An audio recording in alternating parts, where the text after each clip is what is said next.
प्रिय छात्रों, आज जल संसाधन के बारे में बात करेंगे। विश्व का जल संसाधन किस प्रकार का है, धरातल पे पानी की स्थिति क्या है और पानी की कितनी आवश्यकता है, यह कितनी महत्ता है, इसके बारे में आज इस वीडियो के द्वारा अपन चर्चा करेंगे। जीव जगत के लिए जल नितांत आवश्यक है, ये अपन सभी जानते हैं।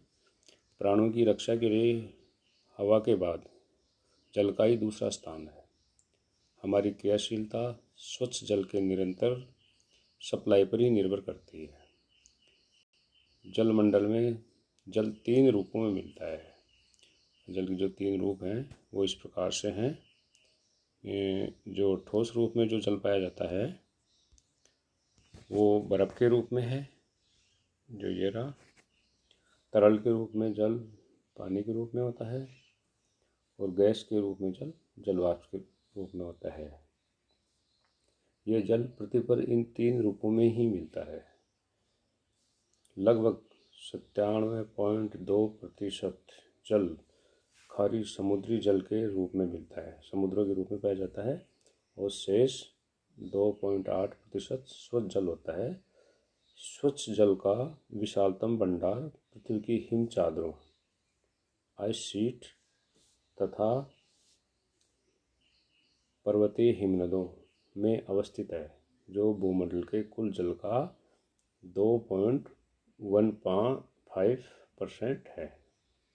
भूमंडलीय जल के जो विविध भंडार हैं वो इस डायग्राम के द्वारा मैंने आपके सामने रखा है।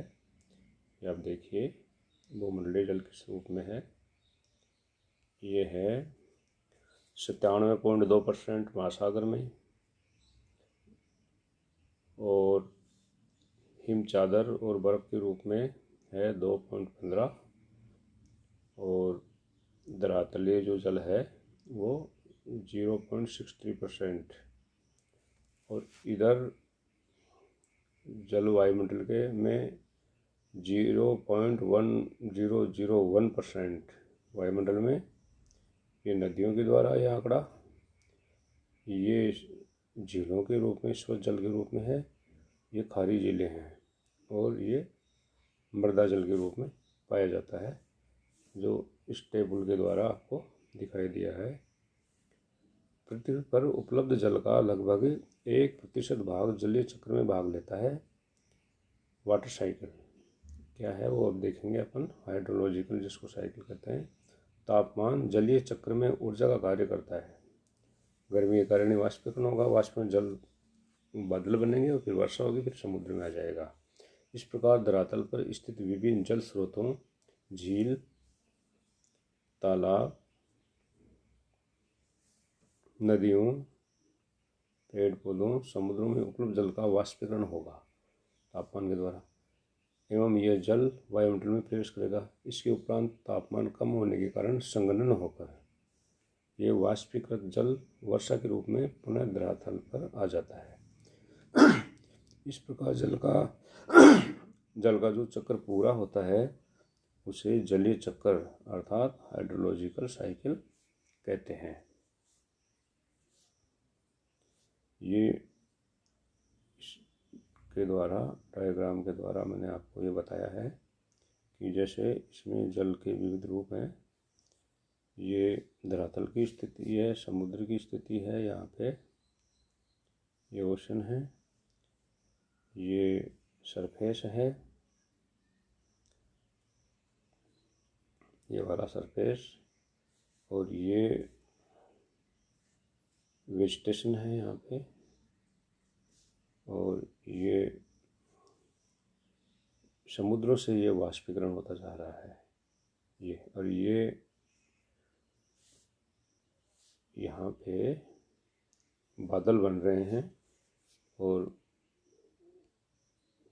ये बादल बन गए, और इधर ये पेड़ पौधों से जब वाष्पीकरण लेकर बादल बन गए, फिर ये हवा के तापमान से मूवमेंट के द्वारा, मूवमेंट ऑफ एयर फ्रॉम सी या टू लैंड, ज़मीन को इस तरह से होता रहता है, वाष्प में घूमता रहता है, और फिर यही जल वापस समुद्रों को मिल जाता है। तो इस प्रकार से ये जलीय चक्र पूरा होता है। तो जलीय चक्र को अपन एक बार फिर समझ लेते हैं कि हाइड्रोलॉजिकल साइकिल क्या होता है। इसको अपन कह सकते हैं कि स्थलमंडल एवं वायुमंडल के मध्य होने वाले जल के संचरण को जलीय चक्र कहा जाता है। जैसे अभी डायग्राम में दिखाया, जैसे ये वर्षा जल हुआ, वर्षा जल मिट्टी में गया, फिर मिट्टी में से वाष्पीकृत होकर वायुमंडल में चला जाता है ये।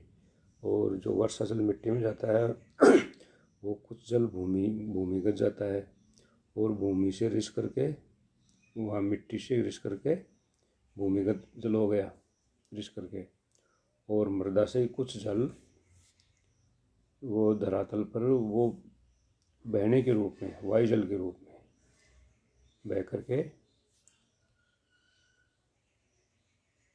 धरातल से बह करके नदियों के द्वारा समुद्र में पहुंच जाता है।